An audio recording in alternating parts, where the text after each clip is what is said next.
Chapter 7 human health and disease. First आता है कि हेल्थ होता क्या है।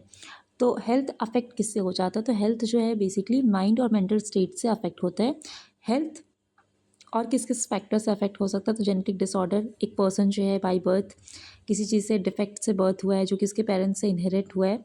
Second, infection. तीसरा जो होता है लाइफस्टाइल, किस टाइप का फूड है खाता है वो, वाटर इनटेक करता है, एक्सरसाइज कैसा है, उसकी हैबिट कैसी है।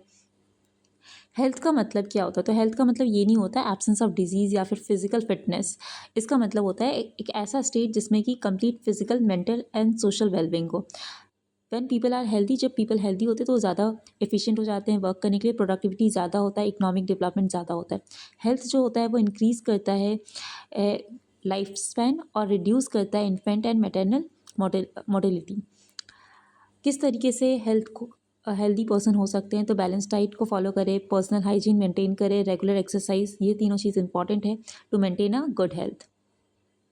नेक्स्ट, डिजीज़ होता क्या है? तो डिजीज़ का मतलब बेसिकली होता है कि जब ऑर्गन या फिर बॉडी का कोई भी सिस्टम, ऑर्गन सिस्टम जो है वो एडवर्सली अफेक्टेड हो और अलग अलग जगह कैरेक्टरिस्टिक अपीयर होने लग जाए, साइन या सिम्टम दिखना स्टार्ट हो जाए कि पर्सन जो है वो हेल्दी नहीं है, तो इसको डिजीज़ कहेंगे। दो टाइप का होता है, एक होता है कम्युनिकेबल डिजीज़ और एक होता है नॉन कम्युनिकेबल डिजीज़।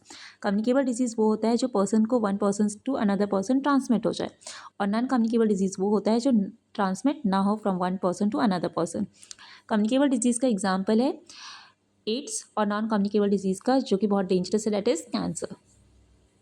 नेक्स्ट आता है पैथोजेंस। तो पैथोजेंस वैसे ऑर्गेनिज्म होते हैं जो डिजीज़ कॉज करते हैं, बेसिकली वैसे माइक्रो ऑर्गेनिज्म जो डिजीज़ कॉज करते हैं ह्यूमन बींग्स को, जैसे bacteria, virus, fungi, protozoans, helminths. Next आता है, और ये पैरासाइटिक नेचर के होते हैं,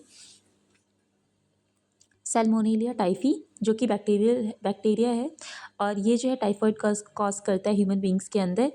पैथोजन जो है वो एंटर कहाँ से करता है ह्यूमन के अंदर? तो स्मॉल इंटेस्टाइन से एंटर करता है through the contaminated food and water. फिर ये माइग्रेट करता है अलग अलग ऑर्गन में थ्रू द ब्लड। आइडेंटिफाई क्या करें, सिम्टम्स क्या क्या रहता है? तो बेसिकली हाई फीवर रहेगा 39 डिग्री सेल्सियस से 40 डिग्री सेल्सियस, वीकनेस बहुत ज़्यादा होगा, स्टमक पेन होगा, constipation, headache, loss of appetite, ये सारे कुछ कॉमन सिम्टम्स देखने को मिलेंगे टाइफॉइड वाले पर्सन को। नेक्स्ट, कंफर्म करने के लिए कौन सा टेस्ट किया जाएगा? Widal test. इसका एक क्लासिक केस देखने को मिला था, मैरी मेलन जो थी, जिसका निकनेम था टाइफॉइड मैरी। वो कुक थी बाय प्रोफेशन, और जो भी यहाँ पे जाता था उनको बेसिकली टाइफॉइड हो जाता था।